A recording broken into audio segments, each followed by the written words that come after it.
என் நெஞ்சில் குடியிருக்கும் அனைத்து நல் உள்ளங்களுக்கும் இனிய காலை வணக்கம் நண்பர்களே.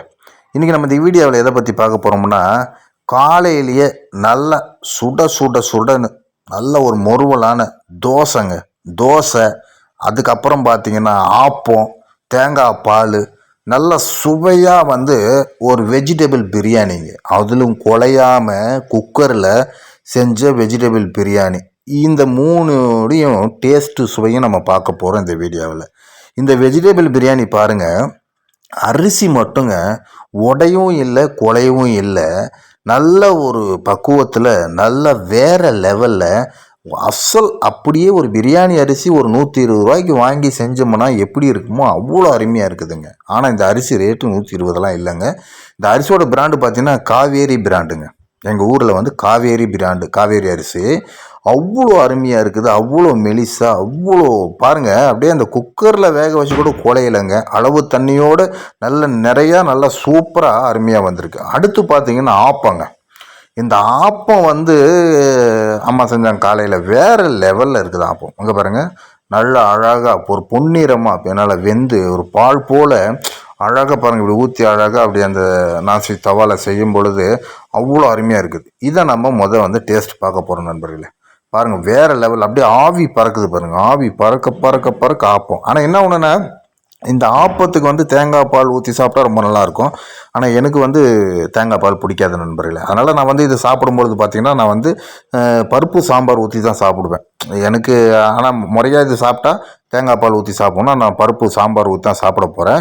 இப்போ பாருங்கள், ஆப்பம் ஒரு 2 பீஸ் எடுத்து வச்சுக்கிட்டேன், 2 ஆப்பம் எடுத்து வச்சுக்கிட்டேன். நல்லா சூப்பராக இருக்குது, நல்லா சூடாக இருக்குது, எடுத்து வச்சுக்கிட்டு இப்போ பார்த்திங்கன்னா நம்ம நைட்டு செஞ்ச ஒரு பருப்பு சாம்பார் சூடு பண்ணி அம்மா வச்சுருந்தாங்க.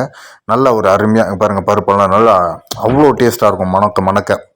இப்போ அந்த ஆப்பத்து மேலே அந்த சாம்பாரை அப்படியே எடுத்து அப்படியே அந்த ஆப்பம் மூழ்கிற மாதிரி ஊற்றி நல்லா ஊற வச்சு எடுத்து சாப்பிடும் பொழுது நாக்கில் ஒரு தேன் சுவை வருங்க. அவ்வளோ அருமையாக, அவ்வளோ டேஸ்ட்டு, அவ்வளோ சுவை கொடுக்கும். ஆனால் ஆப்பத்துக்கு முறையாக பார்த்தீங்கன்னா தேங்காய் பால், அப்புறம் இந்த சட்னி இந்த மாதிரிலாம் சாப்பிடுவாங்க.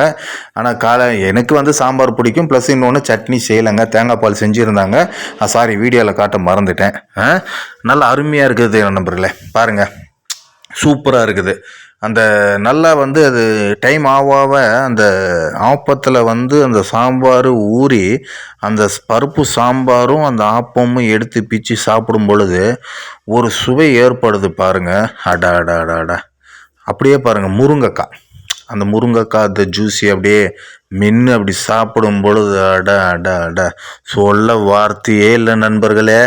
வேறு லெவலில் இருக்குது, சத்தியமாக சொல்கிறேன், வேறு லெவலில் வேறு சூப்பராக இருக்குது. ஒருத்தவங்க சாப்பிடும் பொழுதும் ஒவ்வொரு இதில் சாப்பிடுவாங்க. ஆனால் நான் ஆப்பத்துக்கு சாம்பார் ஊற்றி சாப்பிடுவேன். நல்ல ஒரு அருமையான டேஸ்ட். அங்கே பாரு, நல்லா ஊறி போயிருக்குது, நல்லா ஊறி போய் பட்டர் ஜாம் பன்னு மாதிரி ரொம்ப அருமையாக இருக்குது நண்பர்களே, ரொம்ப சூப்பராக இருக்குது. அடுத்து பார்த்திங்கன்னா நம்ம இதை சாப்பிட்டு முடிச்சுட்டு அடுத்து நம்ம சாப்பிடக்கூடிய சாப்பாடு வெஜிடபிள் பிரியாணிங்க. அது நம்ம ஃபஸ்ட்டு பார்த்துட்டிங்களா, வெஜிடபிள் பிரியாணி. ஃபஸ்ட்டு ஒரு 2 ஆப்பம் சாப்பிட்டுட்டு அப்புறம் வெஜிடபிள் பிரியாணி சாப்பிட்லாம் சொல்லிவிட்டு இப்போ ஆப்பம் சாப்பிட்டுனுக்கிறேன். நல்ல டேஸ்ட்டு, நல்ல இது. இந்த மாதிரி நான் 2 ஆப்பம் சாப்பிட வேண்டியது இன்னொரு ஆப்பம் எடுத்து சாப்பிட்லாமான்னு எனக்கு தோணுச்சு. ஆனால் இருந்தாலும் உங்களுக்காக நான் சாப்பாடு சாப்பிட்டு அந்த டேஸ்ட்டையும் சொல்லணும் இல்லையா. ஆனால் என்ன ஒன்று, இந்த ஆப்பத்துக்கு பெரும்பால் தேங்காய் பால், தேங்காய் சட்னி ரொம்ப அருமையாக இருக்கும்.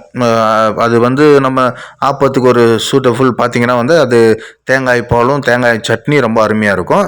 சாம்பார் யாரும் ஓகே சொல்ல மாட்டாங்க, ஆனால் எனக்கு பிடிக்குது, ரொம்ப அருமையாக இருக்குது நண்பர்களே, நல்லாயிருக்கு. இப்போ பாருங்கள், நம்ம அதிலே நம்ம வெஜிடபிள் பிரியாணி ஒரு 2 கரண்டி எடுத்து போடுறோம்.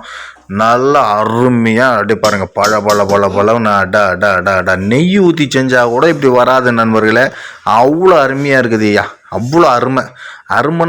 பார்க்கும்போது அப்படியே பசி வயிற்று கிள்ளி வாரி சாப்பிடுன்னு சொல்லுது, அந்த மாதிரி இது. நல்ல பிரியாணி இலை, பிரியாணி பட்டை, ஏலக்காய், லவங்கம் போட்டு நல்லா பொன்னிற மாதிரி ஆக்கி, வெங்காயம், தக்காளி, பீன்ஸு, கேரட்டெல்லாம் போட்டு அழகாக கொஞ்சம் தயிரை ஊற்றி எலுமிச்சம்பழத்தை புழிஞ்சி ஒரு அடித்து எடுத்து பார்த்தா பாருங்கள், சாப்பாடு அப்படியே பளன்னு அப்படியே பொறி கல்ல மாதிரி கொட்டுது பாருங்கள், பொறி மாதிரி கொட்டுதுங்க. எந்த ஒரு கொலையில் எந்த ஒரு வேக்காட்லேயும் குறையில்லை, அவ்வளோ அருமை. எடுத்து ஒரு வாயில் வச்சு சாப்பிட்டா அந்த அந்த அனுபவத்தெல்லாம் அனுபவிச்சாதாங்க தெரியும், அனுபவிக்கணும். அது சாப்பாடு நம்ம சாப்பிட்டு சொல்கிறோமோ இல்லையோ, அதே மாதிரி நீங்கள் வீட்டில் செஞ்சு இந்த மாதிரி நீங்கள் அதை சாப்பிட்டு அந்த சுவையை நாக்கில் அந்த தொண்டையில் சுவை இறங்கும் பொழுது வரும் பாருங்க ஒரு இன்பம். அது சொல்ல வார்த்தவே கிடையாது. வேறு ஒரு லெவலாக இருக்குது, வேறு ஒரு சூப்பருங்க. நல்ல ஒரு சாப்பாடு, அவ்வளோ அருமையாக இருக்குது. நீங்களும் வீட்டில் செஞ்சு பாருங்கள். வெஜிடபிள் பிரியாணி நிறைய பேர் நிறைய விதத்தில் செய்வாங்க. இருந்தாலும் நம்ம வீட்டு சாப்பாடு காலை உணவு இந்த மாதிரி இருக்குதுன்னு நான் உங்களுக்கு உட்காந்து சாப்பிட்டு ரொம்ப நல்லா இருக்குதுங்க அப்படியே நான் உங்களுக்கு சொல்கிறேன்னும் போது அதில் எனக்கு ஒரு சந்தோஷம், மன நிறைவு. அதே மாதிரி இன்னொன்று என்ன சொல்லணும்னு பார்த்தீங்கன்னா, இந்த சாப்பாட்டில் நாங்கள் நெய்யெல்லாம் எதுவும் ஊற்றலை. வீட்டு சாப்பாடு ரொம்ப அருமையாக இருக்குது பாருங்கள். வாரி எடுத்து அடிக்க சொல்லுதுங்க. காங்கிரீட் மிஷினில் ஜல்லியை கொட்டி அடிக்கிற மாதிரி கலவைகள் அந்த மாதிரி ரொம்ப அருமையாக சூப்பராக இருக்குது. எடுத்து சாப்பிட இன்னும் சுவைக்க சொல்லுது, இன்னும் நிறைய சாப்பிட சொல்லுது. ரொம்ப நல்லா இருக்குது நண்பர்களே. இன்றைக்கி காலை உணவு நம்ம வீட்டில் ஆப்பம், அதுக்கப்புறம் பார்த்திங்கன்னா வெஜிடபிள் பிரியாணி நல்ல முறையில் அம்மா செஞ்சு கொடுத்தாங்க. ரொம்ப அருமையாக இருக்குது, டேஸ்ட்டு ரொம்ப சுவையாக இருக்குது. எந்த ஒரு சைடு எஃபெக்ட்டு இந்த டேஸ்டிங் பவுடர் இல்லாமல் வீட்டு சாப்பாடு சாப்பிட்றது ரொம்ப அருமையாக இருக்குது. இதே மாதிரி வீட்டு சாப்பாடு நீங்கள் சாப்பிட்டு அனுபவம் இருந்தால் கமெண்ட் பண்ணுங்கள். நான் மறக்காமல் நம்ம சேனலை சப்ஸ்கிரைப் பண்ணிங்க நண்பர்களே. ஏன்னா நீங்கள் நம்ம சேனலை சப்ஸ்கிரைப் பண்ணி எனக்கு நீங்கள் கமெண்ட் அனுப்புங்க.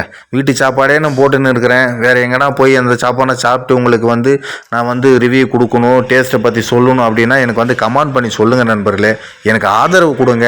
நான் தயவு செய்து உங்களை நம்பி தான் நாங்கள் சேனல் ஓப்பன் பண்ணியிருக்கிறோம். இந்த பசி பயணம் ரிவ்யூ சேனலுக்கு சப்ஸ்கிரைப் பண்ணி லைக் பண்ணி கமெண்ட் பண்ணி நம்ம சேனலுக்கு சப்போர்ட் பண்ணிங்க. நீங்கள் கொடுக்குற ஊக்கமும் நீங்கள் கொடுக்குற ஒவ்வொரு சப்போர்ட்டிவும் தான் என்னை மேலும் இன்னும் வீட்டை விட்டு வெளியே போய் சாப்பிட்டு